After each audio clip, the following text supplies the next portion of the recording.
So Todd is going to start off with contextualizing state building.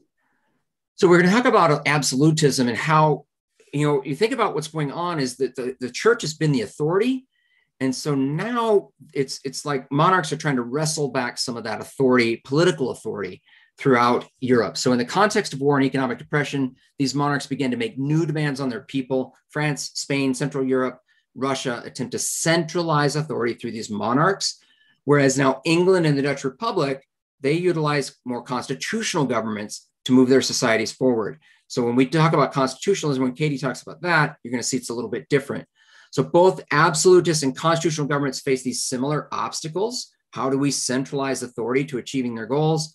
But they achieve new levels of control in 4 areas: greater taxation, growth in armed forces, larger and more efficient bureaucracies to collect those taxes, and then to compel obedience from subjects. So the first monarch we're going to talk about as we get into these different absolutist approaches to power. So the objective is explain how these forms of rule affected the social and political development in that time period. And we're going to talk about Louis XIV, and we're going to talk about Peter the Great. These are the 2 monarchs that we'll unpack. Again, we can't go undo the entire unit. So these are the 2 we're highlighting. We can go to the next slide. And we'll start with this amazing portrait of Louis XIV. And Katie, I have tried to pull off that outfit and I just do not have the legs for it, but he certainly did. So we'll talk about Louis XIV. He comes to the throne at the age of 4 or 5, as Katie mentioned in the opening. And Richelieu then is the minister of the crown on behalf of Louis XIII before we get to Louis XIV. Richelieu is going to enact policies to strengthen and begin centralizing control. And he's going to suppress these different aspects of Protestantism in the land through the use of intendants, which are these officials who are appointed by the monarchs. So if you could think of each state in our union has a governor through an elected process, but Richelieu is creating like these intendants who serve in that capacity, but they're appointed and they report only to the king. So the bullet 2 is Louis XIV. He becomes the king. His mother, Anne, is the regent, along with Mazarin, his chief minister.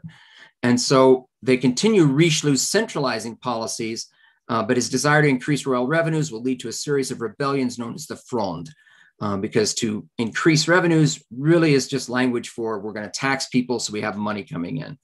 Louis does believe in this idea of the divine right of kings, and he acquires the title of Sun King, emphasizing his central role in that divine order. And then there is a group in France called the Estates General. And when we talk about the French Revolution later, we will mention the Estates General. He will never call the States General during his reign, because to do that would demonstrate that they have some authority and some power. And if you're absolute, you never give away your power. He's also going to revoke the Edict of Nantes, which is the edict that was put forth by Henry IV, which allows some Huguenot worship throughout the lands. He demands that Huguenots renounce their faith. He calls for the destruction of Huguenot churches and the closing of Huguenot schools. Because of this, there will be over 200,000 Huguenots who will flee France. Many of them are skilled artisans, and that has an impact, a detrimental impact on the economy at a time when France is really looking for revenue. So we'll move to Versailles, this painting. It's kind of a famous painting of Versailles, and I've always kind of questioned it because the artist, I've been to Versailles and I don't remember mountains in the foreground, in the background back there, but that's something the artist is kind of drawn to draw our eye into it. But we can start ahead and start building the slides here. In 1682, Louis is going to move his court to the newly renovated Palace of Versailles. It was actually his father's hunting lodge. So, that's what everyone's hunting lodge should look like, of course. The king used the palace to curtail the power of the nobility, and he required them at different times of the year to stay and live at Versailles, in part so he could spy on them, but in part so they always knew that he was the king and they were lesser than that. He established this elaborate set of court rituals, all of his daily routines, waking in the morning, dressing, retiring for bed, and everybody's got to pay attention to him. The next bullet talks about how it becomes the center of European politics and French culture.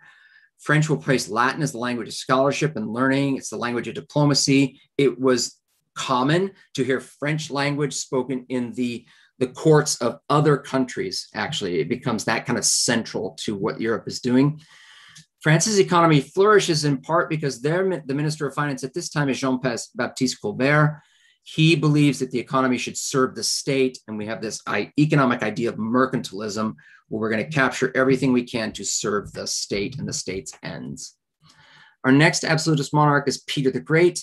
I will do this rather quickly. Peter was primarily interested in military power, determined to redress the defeats of the Tsar's armies. He had suffered in the wars with Poland and Sweden since the time of Ivan the Terrible. There's a really great image there too, depicting Peter the Great, showing the plans for the building of St. Petersburg. So Peter the Great is like, well, you have Versailles, but I'm going to have a whole city named after me. Territorial expansion is what you have to do if you want to have title the Great. And he will only know 1 year of peace in his 36 years of rule.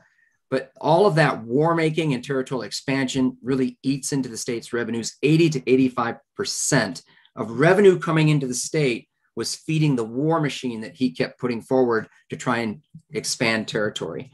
So as a consequence of all of his war making, there is an influx of Westerners and Western ideas that come into Russia, and a new class of Russians began to emerge. And it does bring Russia into much more modern, if you will, period of time where it had not had kind of achieved that status before.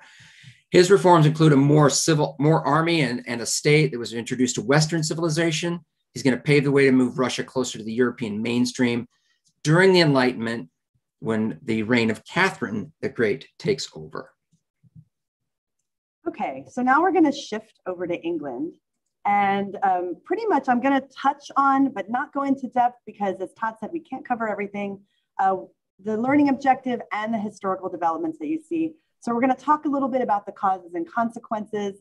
We're going to talk about the English Civil War, and we're going to talk about after the English Civil War and the Glorious Revolution. So to kind of start off, we're going to contextualize. And as we move from in 1603, the Tudor family with Elizabeth I, the much loved Queen of England, she dies without a child. And she's incredibly popular, but she has no heir. So the throne is going to shift from the Tudor family to the Stuart family of Scotland. And King James I will step into the role of monarch. He is the son of Mary, Queen of Scots, that I'm sure you probably remember from earlier in the course. And like Louis XIV, he believes in the divine right of kings. He believes that his power to rule comes from God. And he doesn't necessarily want to share his power. So we're going to talk a little bit about that. He believes that the power comes directly from God, and that nobody, including Parliament, should be able to interfere with that. So religion is also going to play a role in the English Civil War, because we're going to have Calvinist Puritans. And I'm guessing that you've heard that word Puritan before, that name. And they are going to seek to further the English Reformation by removing elements or purifying the elements that in the Anglican Church that are still Catholic. They wanted a much more complete Reformation and weren't happy with the Anglican Church that was created by Henry VIII. They don't like the hierarchy of bishops. And in fact, James I kind of sums up his idea by saying, no bishop, no king.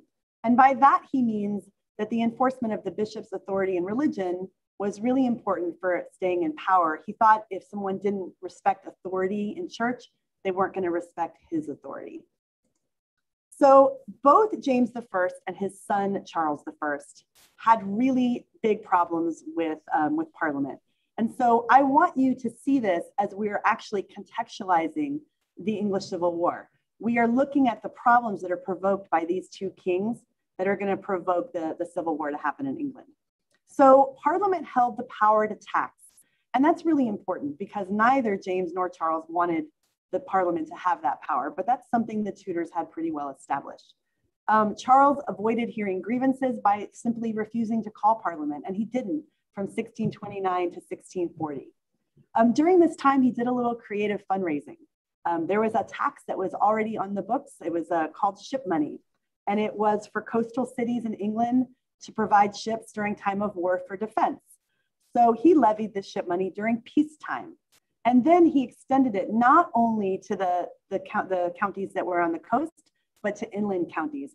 without the approval of Parliament. So a little creative fundraising for Charles I, that's ship money. Also, when Scottish Calvinists revolted, he's forced to call Parliament to get funds for his war. So the Long Parliament actually was there for 20 years, from 1640 to 1660. And it immediately wanted stuff now that it's been called. It enacted legislation to limit the power of the monarch. It passed the Triennial Act, which said that it had to be called at least once every 3 years. And during a failed attempt of the king to arrest MPs or members of Parliament, Charles I left to raise an army, and in response, Parliament raised its own army called the New Model Army. So we're setting up the civil war that's about to happen. This army is under the leadership of Oliver Cromwell, and he is a devout Puritan. So we're seeing this unfold not only as a political struggle, but also as a struggle between two Protestant groups, the Anglican king and the Puritan Parliament. So the English Civil War ensued, and in 1647, the New Model Army captured the king, kicked out members of Parliament that did not support Oliver Cromwell, and put the king on trial. In 1649, the king is found guilty. He's found guilty of high treason by this rump parliament. And on January 30th of that year, he is beheaded. And if you have a look at the image on the right, that's a painting of Cromwell viewing the body of Charles I. After his death, the monarchy is abolished, and a Republican government is installed called the Protectorate, with Oliver Cromwell leading this as essentially a military dictator. And he will call himself Lord Protector. So this is a very Puritan regime under Cromwell. If you remember yesterday when Todd was talking about Calvinists on our first video on Monday, he was talking about how sort of strict that society is, and it's no different under Cromwell in England. He's banning sports, closing theaters, censoring the press. He does extend religious toleration to all the groups except for Catholics, and he welcomes the immigration of Jews. Cromwell dies in 1658, and by 1660, this period of no monarchy that's called the interregnum is going to be over because the English are ready to bring back the monarchy. So the restoration of the monarchy is going to be the son of Charles I, Charles II, who had been living in the Netherlands. Both houses of parliament and the Anglican Church were also restored in England. The Test Act was passed, and this would ensure that only Anglicans would hold public office and that the Puritans and Catholics would be stripped of many rights. Parliament refused to give Charles II enough of an allowance, so he formed a secret alliance with Louis XIV, who Todd just spoke about. And with this alliance, he promised to gradually bring Catholicism back to England and to also convert. He did actually convert on his deathbed. When he died, James II, his brother, becomes the king, and James is Catholic. And this is just not going to work for Parliament. This is going to prove to be unacceptable. It becomes really unacceptable when James II has a son who's going to be raised Catholic. So Parliament then offers the throne to the daughter of James II, whose name is Mary, and her husband, William of Orange from the Netherlands. James II and his wife and son flee to France, and William and Mary are crowned jointly as monarchs in December of 1688. So this is the Glorious Revolution. It's a change without bloodshed in England from James II to William and Mary. And even more importantly, the next year in 1689, we are going to shift the power in England forever from the monarch to Parliament, because in 1689, the English Bill of Rights is going to ensure the supremacy of Parliament with a constitutional monarchy. So Parliament will be the one to make the laws. Parliament will have to be called at least once every 3 years. There will be an independent judiciary that's established. It will be illegal to have a standing army in peacetime. And part of one of the provisions of the English Bill of Rights is that only a Protestant can inherit the throne.